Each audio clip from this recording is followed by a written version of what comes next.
কিভাবে আমরা স্টুডেন্টদের ফটো আপলোড করব। সিস্টেম সেটিং থেকে জেনারেল সেটিং, তারপর অ্যাসাইন অ্যাটেন্ডেন্স মডিউলে গিয়ে আমরা মাল্টিপল স্টুডেন্টের ফটো একই সাথে আপলোড করতে পারি। এটা খুবই ইফিশিয়েন্ট ওয়েতে। যেমন আমি কিছু স্টুডেন্ট বের করতেছি যাদের ফটো এখনো আপলোড করা হয়নি, 24, 25 এবং 26 নাম্বার।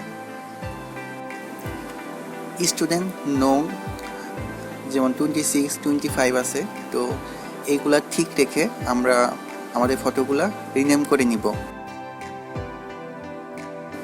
যদি আমাদের ফটোর সাইজ বেশি থাকে তাহলে আমরা কম্প্রেস করে নিব, তাহলে সাইজটা কমে যাবে।